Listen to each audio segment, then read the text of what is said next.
మీ personal interviews మరియు వ్యాపార ప్రకటనల కొరకు ఈ నెంబర్ని సంప్రదించండి. ప్రముఖ కొరియోగ్రాఫర్ జానీ మాస్టర్ మీద లైంగిక వేధింపుల కేసు నమోదైంది. తెలుగు తమిళ ఇండస్ట్రీలో తనకంటూ ఒక మార్క్ ఏర్పాటు చేసుకున్నటువంటి ప్రముఖ కొరియోగ్రాఫర్గా ఉన్నటువంటి జానీ మాస్టర్ మీద లైంగికంగా వేధిస్తున్నాడంటూ రాయదుర్గం పోలీస్ స్టేషన్లో ఒక మహిళ ఫిర్యాదు చేసింది. ఆమె అసిస్టెంట్ కొరియోగ్రాఫర్గా జానీ మాస్టర్కు ఉన్నట్టు తెలుస్తూ ఉంది. 2019 నుంచి జానీ మాస్టర్తో కలిసి తను కొరియోగ్రఫీ చేస్తున్నట్టు తెలుస్తూ ఉంది. ఆ అమ్మాయి యూపీకి సంబంధించిన వ్యక్తిగా ప్రస్తుతం హైదరాబాద్ నార్సింగ్లో నివాసం ఉంటున్న వ్యక్తిగా తెలుస్తూ ఉంది. ఆ అమ్మాయి రాయదుర్గం పోలీస్ స్టేషన్లో కేసు నమోదు చేసింది. అక్కడి నుంచి అక్కడ 0 FIRగా కేసు తీసుకున్నారు.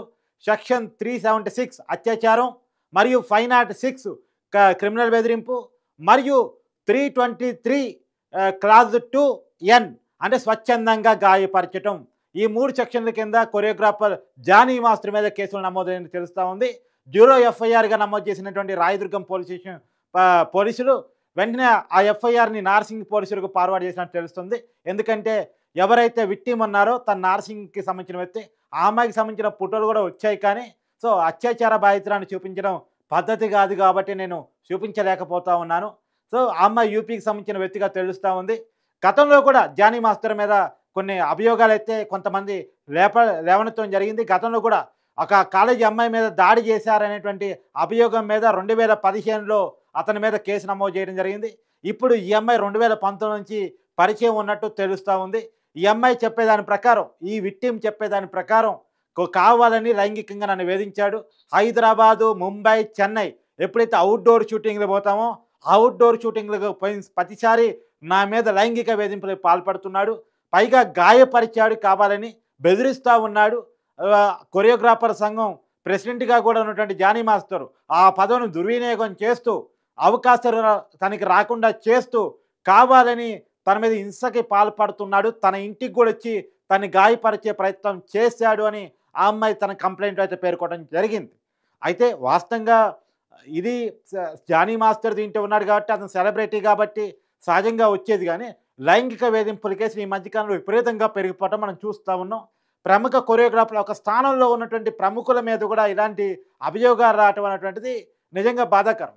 ఈ జానీ మాస్టర్ మీద ఇందాక నేను చెప్పినట్టు 2015లో ఒక కంప్లైంట్ ఉంటే, ఈ మధ్య కాలంలో సతీష్ అని చెప్పేసి ఒక అసిస్టెంట్ కొరియోగ్రాఫర్గా ఉన్న వ్యక్తి, అతను కూడా జానీ మాస్టర్ మీద అనేక ఆరోపణలు గుప్పేయడం జరిగింది. ఇప్పుడు ఆ వీడియో కూడా సోషల్ మీడియాలో వైరల్గా మారింది.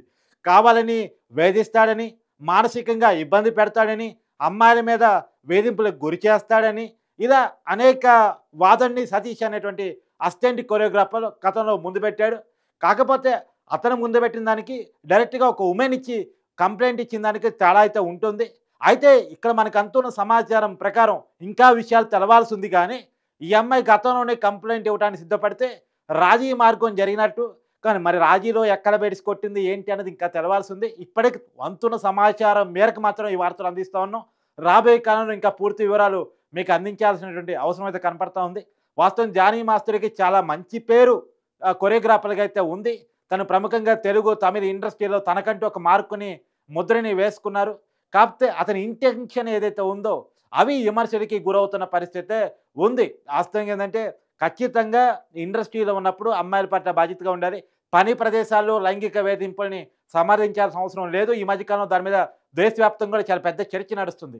కోల్కతాలో అభియా ఇన్సిడెంట్ తర్వాత పని ప్రదేశాల్లో మహిళలకు ఉండాల్సిన రక్షణ గురించి చాలా పెద్ద చర్చ నడుస్తుంది. ఇప్పుడు ఈ అమ్మాయి ఇస్తున్న కంప్లైంట్ ప్రకారం, ఈ అమ్మాయి వాదన ప్రకారం పని ప్రదేశంలో అంటే ఎప్పుడైనా అవుట్డోర్ షూటింగ్లు పోయినప్పుడు, అలాంటి చోట పోయినప్పుడు ఆ అమ్మాయి పని చేసే ప్రదేశంలో ఆ అమ్మాయి మీద లైంగిక వేధింపులకి పాల్పడేవాడని ఆ అమ్మాయి చెప్తా ఉంది. తన మీద మాత్రమే కాదు ఇంకా కూడా బాధితులు ఉన్నారని చెప్తోంది. తనకు అవకాశాలు లేకుండా చేస్తున్నాడు అని చెప్పేసి కూడా ఆ అమ్మాయి వాదన వినిపిస్తూ ఉంది. సరే, దీని మీద మనం జానీ మాస్టర్ని కూడా సంప్రదించే ప్రయత్నం చేసినాం. ఎందుకంటే రెండో వర్షన్ కూడా వినాలి. అతనేం చెప్తాడు, అతను దీంట్లో అతను ఏమనుకున్నాడు, ఏంటి తన ఉద్దేశం ఏంటి అన్నది తెలుసుకుందానికి ప్రయత్నం చేసినాం. అతని ఫోన్ అయితే స్విచ్ ఆఫ్ వస్తూ ఉంది. సో ఏది ఏమైనా అతని మీద వచ్చిన కంప్లైంట్ మీద కొన్ని సాక్ష్యాధారాన్ని పోలీసులు తీసుకున్న తర్వాతే కొంత FIRగా ముందుకెళ్తారు. కాబట్టి మరి ఆ అమ్మాయి తనతో కలిసి పనిచేసింది, కొంత నిజాలు ఉండొచ్చు అని చెప్పేసి ఇప్పటికైతే తెలుస్తూ ఉంది. కానీ రాబోయే కాలంలో తెలుసుకోవాల్సిన అవసరం అయితే ఉంది. దీంట్లో ఎంతవరకు వాస్తవం ఉంది ఏంటి అనేది. కానీ ఇప్పటికైతే అతని మీద ఖచ్చితంగా అత్యాచార కింద కేసు అయితే నమోదైంది. తర్వాత క్రిమినల్ బెదిరింపు కింద కేసు నమోదైంది. స్వచ్ఛందంగా గాయపరిచాడు ఆ అమ్మాయిని అనే సెక్షన్ కింద కూడా కంప్లైంట్ అయితే పోలీసులు నమోదు చేసుకున్నారు. రాయదుర్గం పోలీసులు కంప్లైంట్ తీసుకొని దాన్ని నార్సింగ్ పోలీస్ స్టేషన్కి ఫార్వర్డ్ చేశారు. మీరు కూడా వాస్తవానికి మీ పోలీస్ స్టేషన్ పరిధి ఏంటో తెలుసుకోవాల్సిన అవసరం లేదు. మీరు ఎక్కడైనా ఎవరి మీదైనా కంప్లైంట్ చేయొచ్చు. ఏ పోలీస్ స్టేషన్ పరిధి ఇంతకుముందు గతంలో మీ పోలీస్ స్టేషన్ పరిధి ఏంటో ఎత్తుక్కొని కంప్లైంట్ చేయాలి. ఇప్పుడు అవసరం లేదు. ఏ పోలీస్ స్టేషన్లో అయినా కంప్లైంట్ ఇవ్వచ్చు. 0 ఎఫ్ఐఆర్గా తీసుకుంటారు. తర్వాత మీ అడ్రస్కి సంబంధిత పోలీస్ స్టేషన్కి ఆ కేసును ఫార్వర్డ్ చేస్తారు. తర్వాత దాన్ని ఫాలోఅప్ ఉంటే సరిపోతుంది. ఎవరైనా విక్టిమ్ ఏదైనా విషయం మీద దగ్గరలో ఉన్నటువంటి పోలీస్ స్టేషన్లో ఎప్పుడైనా కంప్లైంట్ చేయొచ్చు. అది నేరం జరిగిన ప్రదేశం అని, మీ ఆధార్ కార్డ్ అడ్రస్తో సంబంధం ఉన్న పోలీస్ స్టేషన్ అని అనుకోవాల్సిన అవసరం లేదు. ఏ క్రైము మీ మీద జరిగినప్పటికీ కూడా మీ నియర్ బై పోలీస్ స్టేషన్లో కంప్లైంట్ చేసుకోవచ్చు. ఇప్పుడు ఈ విక్టిమ్ కూడా అలానే చేసింది. తను ఫస్ట్ రాయదుర్గం పోలీస్ స్టేషన్లో తను కంప్లైంట్ చేసినప్పటికి కూడా ఈ అమ్మాయి పరిధి ఈ అమ్మాయి మీద గాయపరచడం, ఇంటికి వచ్చి జానీ మాస్టర్ గాయపరిచాడు అని చెప్తుంది కాబట్టి ఆ ఇల్లు నార్సింగ్ పరిధిలో ఉంది కాబట్టి అమ్మాయి నార్సింగ్ పరిధిలో నివాసం ఉంటుంది కాబట్టి నార్సింగ్ పోలీస్ స్టేషన్కు కేసు అయితే ఫార్వర్డ్ చేయడం జరిగింది. ఈ మధ్యకాలంలో వరుస కేసులకి నార్సింగ్ పోలీస్ స్టేషన్ ఫేమస్గా మారిపోయింది, మీకు తెలుసు. సో ఏదేమైనా మరి రాబోయే కాలంలో జానీ మాస్టర్ మీద ఎలాంటి చర్యలు ఉంటే, పెట్టిందైతే నాన్ బెయిలబుల్ కేసులు, బెయిల్ రావటం అంత ఈజీ కాదు. అరెస్ట్ కనుక జరిగితే అత్యాచారం అనేటువంటిది చాలా సీరియస్ ఆరోపణ అని చెప్పాలి. మరి ఈ ఆరోపణ జానీ మాస్టర్ ఏ రకంగా ఎదుర్కొంటాడు, జానీ మాస్టర్ కెరియర్ మీద ఈ ఆరోపణలు ఏ రకంగా ప్రభావితం చూపిస్తాయి అనేటువంటిది చూడాలి. ఒకవేళ జానీ మాస్టర్ అరెస్ట్ అయితే నేను ఇందాక చెప్పినట్టు ఇవన్నీ నాన్ బెయిలబుల్ కేసులు, అంత ఈజీగా బెయిల్ వచ్చే కేసులు కాదు. కానీ ఏదేమైనా ఒక స్టేటస్లో ఉన్నోళ్ళు ఖచ్చితంగా జాగ్రత్తలు తీసుకోవాల్సిందే. అమ్మాయిల పట్ల మరింత బాధ్యతగా ఉండాల్సిందే. వాళ్ళు సమాజం వాళ్ళని చూస్తూ ఉంటుంది, వాళ్ళని ఆదర్శంగా భావిస్తూ ఉంటుంది. జానీ మాస్టర్ లాంటి కొరియోగ్రాఫర్ని చాలామంది ఆదర్శంగా తీసుకొని ఆయన చూస్తూ డాన్స్ నేర్చుకునే వాళ్ళు చాలామంది ఉంటారు. అలా వాళ్ళని చూస్తూ డాన్స్ నేర్చుకోవడమే కాదు, వాళ్ళని చూస్తూ కెరీర్లో ఆదర్శం, వాళ్ళ స్టైల్ని చూసి వాళ్ళని చూసి ఒక రకంగా ఇన్స్పైర్ అవుతూ ఉంటారు.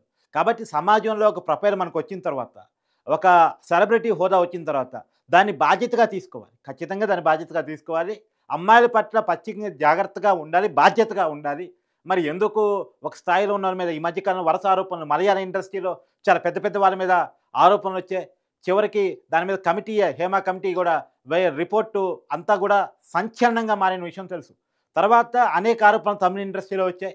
తెలుగు ఇండస్ట్రీలో కూడా గతంలో అనేక చర్చలు జరిగాయి, అనేక ఆరోపణలు కూడా వచ్చాయి. ఇప్పుడు తమిళ తెలుగు ఇండస్ట్రీలో తనకంటూ ప్రత్యేకమైన ముద్ర వేసుకున్నటువంటి జానీ మాస్టర్ మీద వచ్చినటువంటి ఆరోపణల విషయంలో ఇండస్ట్రీ కూడా ఒక రకంగా షేక్ అవుతుంది అని చెప్పాలి. ఎందుకంటే కొరియోగ్రఫీ రంగం మీద చాలా పెద్ద ముద్ర. ఆయన కేవలం కొరియోగ్రాఫర్ మాత్రమే కాదు, కొరియోగ్రఫీ యూనియన్కి ప్రెసిడెంట్గా కూడా ఉన్నారు. ఆ పదవిని ఆయన దుర్వినియోగం చేస్తున్నాడు అనే ఆరోపణ కూడా అమ్మాయిలో వినిపిస్తూ ఉంది. తన మీద మాత్రమే కాదు, ఇంకా అనేక మంది మీద ఆయన వేధింపులకు పాల్పడుతున్నాడు అని కూడా చెప్తా ఉంది. మరి చూడాలి రాబోయే కాలంలో ఎవరు ముందుకు వస్తారు, కంప్లైంట్ ఇస్తారా లేదా, దీంట్లో వాస్తవాలు ఏ రకంగా బయటకు వస్తాయని చూడాల్సిన అవసరం అయితే కనపడుతుంది.